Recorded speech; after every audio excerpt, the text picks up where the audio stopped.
জানো তো, অনেক সম্পর্ক নষ্ট হয়ে যায় যদি মাঝখানে কোনো ৩ নম্বর অংশ আসে, মানে ৩ নম্বর মানুষ আসে।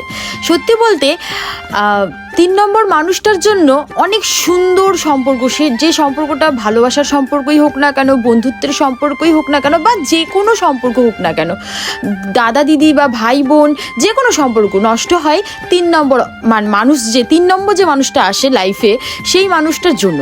আর যদিও আবার নষ্ট হয় না যদি তোমরা দুজন ঠিক থাকো, কিন্তু যখন তুমি ৩ নম্বর মানুষের কথা শুনে সেই সম্পর্কটা নষ্ট করবে না, তাহলে কোনো সম্পর্ক আজ পর্যন্ত টিকবে না।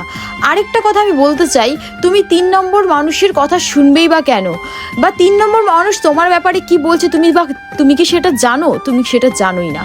তো অনেক সম্পর্ক এরকম আমার সাথে হয়েছে, বা আমার কোনো বন্ধুর সাথে হয়েছে, আমার কোনো চেনা জানা মানুষের সাথে হয়েছে। এরকম আমার অনেক সম্পর্ক নষ্ট হয়েছে শুধুমাত্র ৩ নম্বর মানুষের কথার জন্য।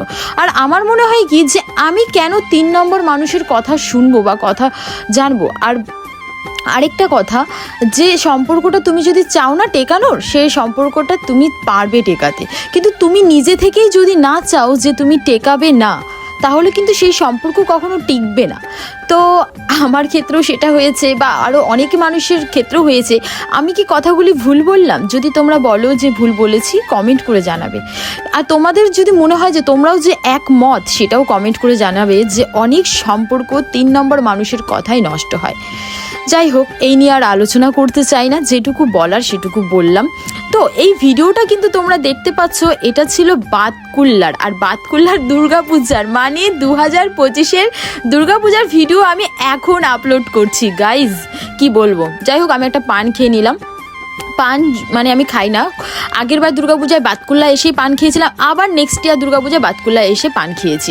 এই আমার বোন আর শুভ দুজন যাচ্ছিল, তাই আমি একটুখানি ভিডিও ক্লিপ নিয়ে নিচ্ছিলাম, ওরা জানেও না। আর সৌমেন দেখো কি করছিল, জিভ বার করছে, তাই আমি বলছি তুই কি জিভ বার করিস কেন এর মধ্যে।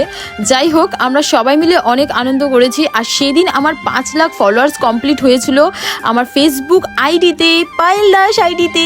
সো আমি খুব এক্সাইটেড ছিলাম, আর ওই দিন ছিল নবমী। আর দেখো, সবার মধ্যেই আমি নাচানাচি শুরু করে দিয়েছি, আর সবাই ভাবছিল মনে হয় মেয়েটা পাগল হয়ে গেছে, কিন্তু তাদেরকে কি করে বলি আমার খুশিটা। যাই হোক, তারপর আমরা চলে গেছিলাম মিষ্টার মোমোর দোকানে, সেখানে গিয়ে আমরা বিরিয়ানি খেয়েছি সবাই মিলে, আমরা সবাই ছিলাম সেখানটায়। তো অনেক মজা করেছি। ভিডিওটা ভালো লাগলে লাইক শেয়ার কমেন্ট অবশ্যই করবে। আর তোমাদের জন্যই কিন্তু আমার ভিডিও বানানো, আমি তোমাদের জন্যই ভিডিও বানাই। So thank you so much, আমার পাশে সবসময় থেকো, ভালো থেকো, সুস্থ থেকো, টাটা।